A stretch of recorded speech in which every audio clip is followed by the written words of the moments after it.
Welcome back, guys, another Babbling beer review. Welcome back, Friday evening, another one. Wheat beer tonight, a nice wheat beer. I've not really had many wheat beers, and I've been told to try, wheat beers. I watched a few reviews on wheat beers. The ones I have tried have not been anything to sort of stand out, if you know what I mean. So I've gone with this one. I quite like the sound of it. Erdinger Dunkel from Erdinger. Westbrow, Babbling beer reviews. Can't speak English. From Tesco's, £2.30. Which way round's that got to go? £2.30 in Tesco's. Sorry about that, the light's terrible on there, isn't it? Yep. Erdinger Dunkel, Bavarian double maturity method. Had a quick look at the brewers I normally do. Babbling beer reviews, been around for a few years now. This one was brewed apparently, I think, for a 50th birthday of the owner of it, going back in, it was 1989 or something like that. And he liked it that much that he put it on sale in shops from 1990. So something like that. Check the website out, Erdinger. I think it's .com. So yeah, it's been around for, I think its roots date back to 1886. It says on there. And I know, I've seen her advertise the beers on television with Jurgen Klopp, old Jurgen. So yeah, but I've never really had any of their beers. So and I thought, a nice wheat beer, and it's a darker one. I think it's supposed to be wheat beer dark. Yeah, so that's what I liked about it. It's a 5.3%. I say £2.30 in Tesco's. A 50 cl bottle.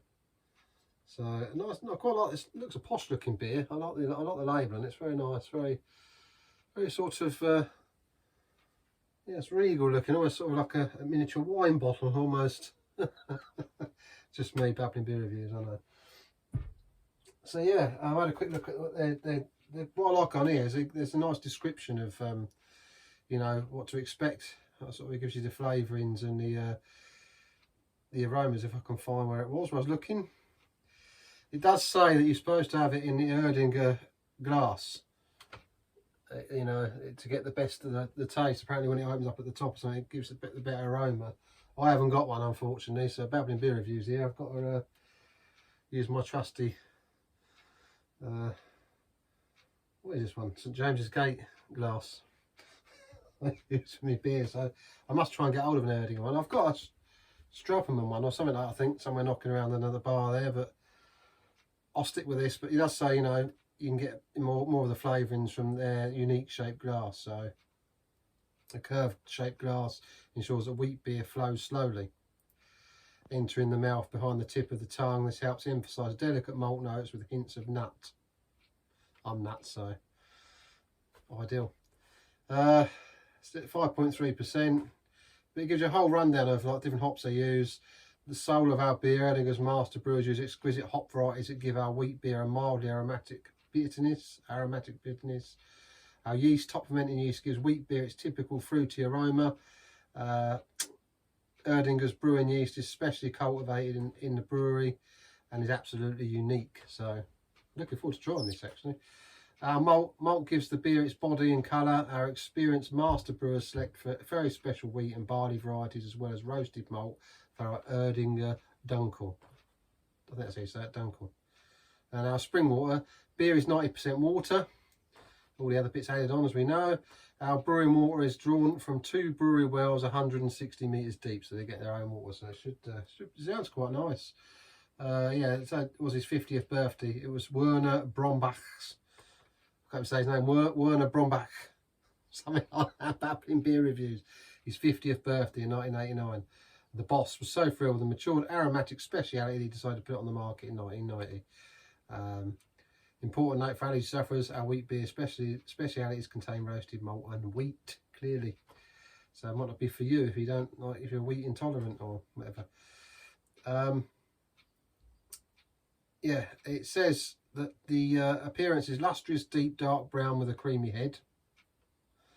Aroma, roasted aromatic dark chocolate, slightly fruity aromas, plum in the background.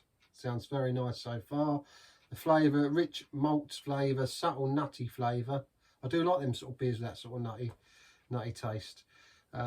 Delicate bitterness, well balanced between slightly sweet and pleasantly fresh. This is there on their Erdinger.com, whatever. And the mouthfeel, exceptionally harmonious, full bodied. It says this one is smooth with a refreshing finish. So without further ado, let's get the bubba open. Quite like that.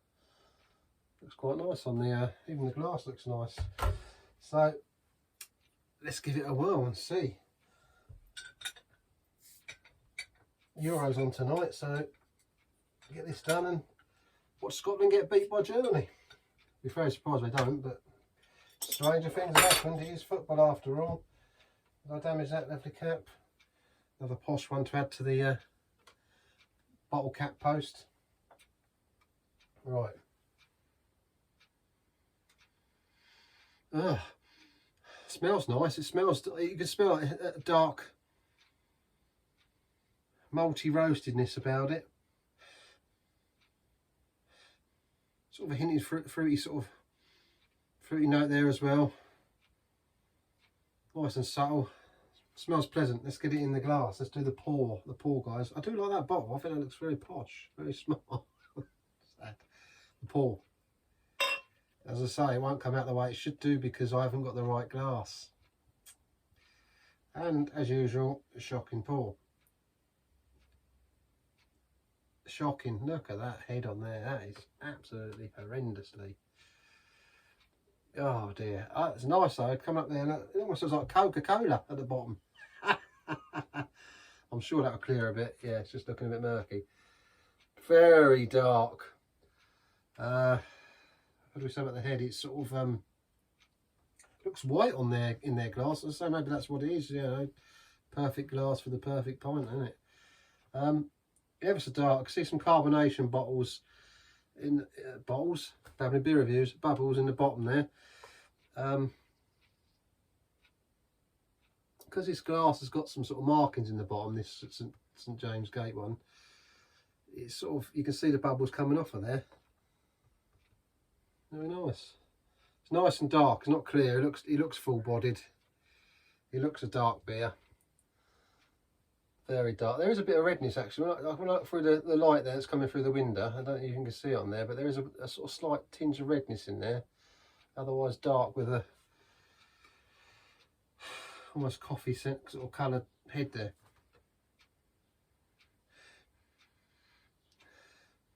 Going to get a lot of the froth smell now. But getting them dark notes. I've got a visitor on the roof. Yeah, it's a pigeon. Bottle bugger, that's right, the life out there.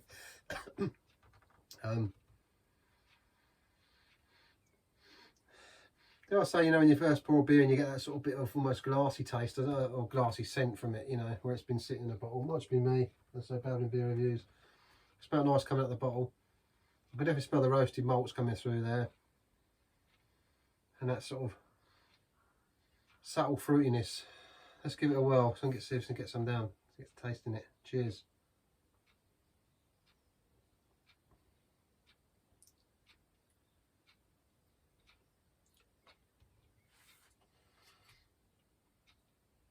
Bavaria double maturity method.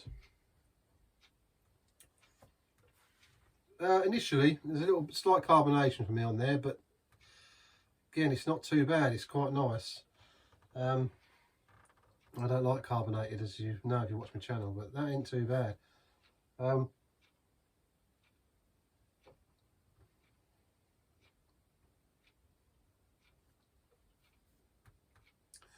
It's quite creamy. It's leaning towards a fuller bodied flavour. I say it's full bodied. I've had some beers, you know, when you drink a beer and it kicks you back, that's when I think they're full bodied. This is, I'd say, medium to full for my liking. Yeah, you can taste this, the dark malt's definitely in there, come through, but it's not overpowering. It's a nice sort of roastedly dark malt flavour.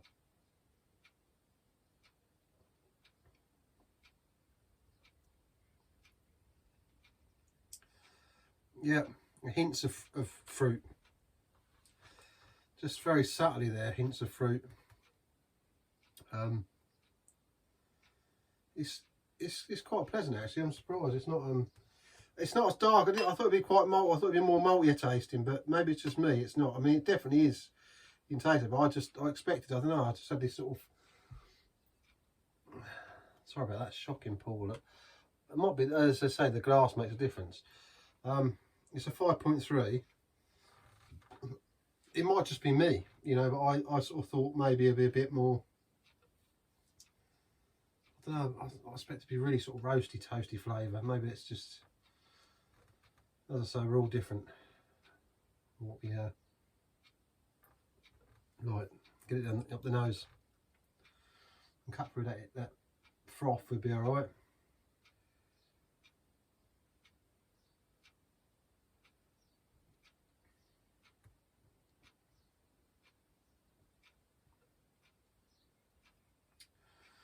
It's a good old rounder, you know. It's not for a dark beer. It's nice. I mean, obviously we're in June now, and it's chucking the rain most of the time, isn't it, at the moment? But I don't, you know, that's a nice wintry beer. You could set it in the winter, or you could have it now. I mean, you know, and I could probably have 2 or 3 of them quite happily, you know.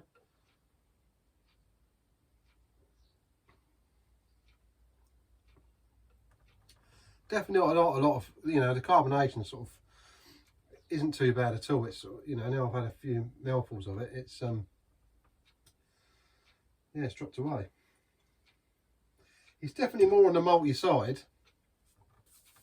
There's definitely a lot more on that sort of, you know, roasted malts. Yeah, as I say, you can taste that roastiness, but it's not blowing me away. Let's say, like, you know, if I had, I think of the Grim Reaper, because that stays in my head. I mean, I quite like the roastiness of that. Dare I say, the Caliburn one from Tintagel I've done, it's got a nice sort of roasted chocolatey sort of. This to me is, yeah, it's there, you know what I mean? It's definitely, I mean, it's a nice dark beer. It's like sort of dark, and I say hints of red at the bottom, but very dark in the body. Look,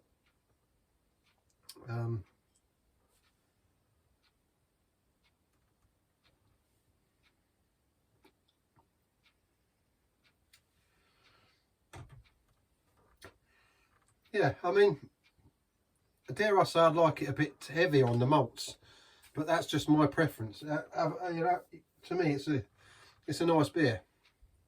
You know, you're gonna enjoy that if you like a darker beer. I think it's quite enjoyable. It's 5.3.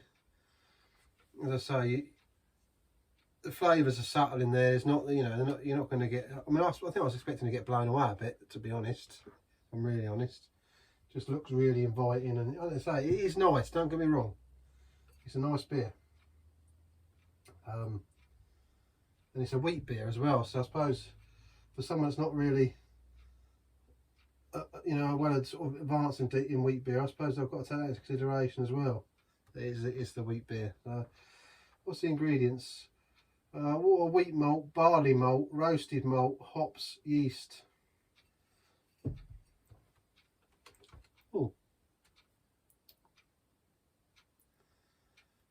Oh, there's a nice sort of a pleasant linger there. Well, I've not had a swig from it, and I've let, you know, my taste buds are sort of adapted to it. There's a nice sort of yeah, subtle malty sort of linger at the back.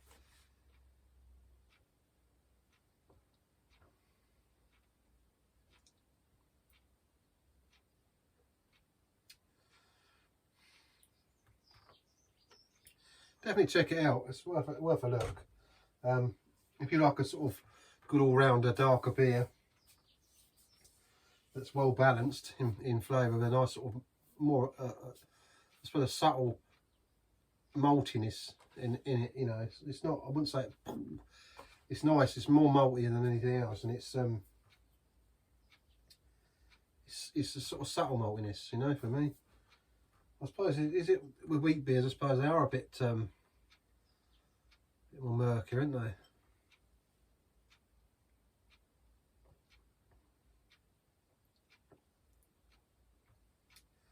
I'd say it's smooth, sort of more of a grainier feel on the texture as well of the beer.